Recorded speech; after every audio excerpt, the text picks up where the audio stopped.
Hello, Dave here with emergencyprepguy.com. I appreciate you stopping by. In today's video, I'm going to talk about something. It's kind of a funny story. Actually, it's a very funny story. But I learned something new about meat rabbits. This isn't my first time ever having meat rabbits. I had them for 5 or 6 years until about 7 or 8 years ago. So I've had them here now about a year, almost a year again. But this situation I've never run into before, and matter of fact, I'll tell you about it here in a second. But when it happened, I called the guy that I bought the buck from to see if he'd ever heard of anything like this before, and he'd never heard of it either, and he has a whole bunch of rabbits. Anyway, so what happened is it's about time for both my New Zealand doe and my little red standard Rex doe to get bred again. And so I stuck the little red standard Rex doe in the cage with the buck. I'm going to flip the camera around and I'll kind of continue the story as I do that. Okay, so I don't know if you can see, I've got the my New Zealand doe in there right now with the buck in his cage. They've had 2 fall-offs so far. Looks like they're tired, kind of resting, but I'll leave them in a little longer. But anyway, my story was with this little red New Zealand doe. Let's see if I can get her to move so we can get a better look. Come on, sweetie. Oh, there you go. Anyway, that's this little red New Zealand doe. Her fur's a little bit roughed up from raising her babies. They crawl all over and kind of scratch her fur up a little bit. But anyway, I had put her in with the buck, and the buck had 2 fall-offs, and it was right at the time I was feeding them for the day, and so I wasn't totally paying attention, but I'd paid attention enough that I had seen that he'd had, the 2 fall-offs. And then the doe, the little red doe, was right over here in the cage, and the buck had been trying to breed her again. He had the fall-off. Well, anyway, then he got up and he walked over into the middle of the cage, and it took like about 10 seconds. He got up, looked fine, walked over into the middle of the cage, and then he fell over and just started flailing. He fell over onto his side, his eyes rolled back in his head, and he just started flailing his legs, just kicking his legs in different directions, and his eyes rolled back into his head.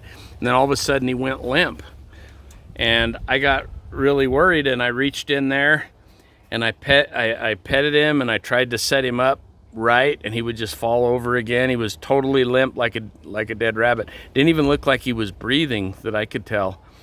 And so, I picked him up and I held him, and as I brought him out of the cage, it was just like holding a dead rabbit. He was just totally, completely limp, head flopped over, eyes rolled back in his head. And anyway, I held him for about, I don't know, it was probably a minute and a half after I took him out of the cage. Probably could have been even 2 minutes, because I was trying to make sure that I was trying to move him around a little and see if he would come back to life. But he was, for all I could tell, he was completely dead. Didn't even seem like he was breathing. And so I was really sad, thinking, how did she didn't do anything mean to him. I know it couldn't have been her fault. I was trying to figure out what in the world killed him. I'm going to have to get another buck. And so then I started thinking, that's really, really sad. And it seemed like he started getting, rigor mortis started setting in. His joints started getting, he didn't move. He was stiffer than he had been. And so I said, well, I guess I better, I hate to butcher my buck. I love him, but if he's dead anyway, I better not waste the meat. And so I brought him over here like this, and you can see I've got a couple of strings set up with nooses on the end of them. This one's open because I turned the buck upside down, and I started to hang him up there. But before I hung him up there, this is the strings that I'd set up for when I processed some rabbits a few weeks ago. Anyway, when I started hanging him by his legs, and I started to put the first foot or ankle in that noose, first I looked at his head again, and his eyes, he still was totally limp, and his eyes were still rolled back in his head, didn't look like he was breathing. So I went ahead and I started putting him in that noose, and I got his foot about halfway in there, and all of a sudden he opened his eyes and twisted his head around and started looking at me. And I'll spin back around to finish telling the story. So anyway, he I was trying to hook his foot up in there. He opened his eyes, kind of turned his head up around sideways, kind of looked up at me, almost looked like he was smiling, looking at me like, "What are you doing?" And he's hanging by his back feet. So I got him, and I got him back up and held him, and he seemed totally fine. And so I took him and put him back in the cage, and he immediately started trying to breathe the little red doe again. So of course I was super excited that he was alive and healthy, but I was like, what in the world was that? And so first thing I did is I went and called the guy that had that I'd bought the buck from, to see if he'd heard anything about that, but he didn't answer the phone. So I got onto Google and I searched, why did my buck die after breeding?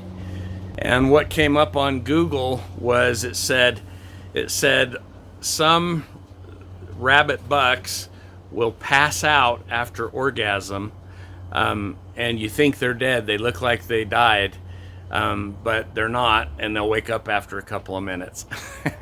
And so anyway, just a little bit ago, before I started filming this video, the guy that I bought the buck from called me back, and I asked him, I said, because he has a lot more rabbits than I've ever had, and I was asking him, have you ever heard of that or seen anything like that? And he goes, now that you bring it up, he said, I hadn't thought of it. He said, I think I have read about that before, but I've never seen that happen before. And so he and I had a good laugh about it. And anyway, so if you ever see your rabbit do that, don't hang them up and start butchering them if the buck does that right after breeding. I'm very glad he woke up when he did. But anyway, so learn something new every day. Okay, well, I hope that was interesting. I appreciate you watching the video all the way to the end.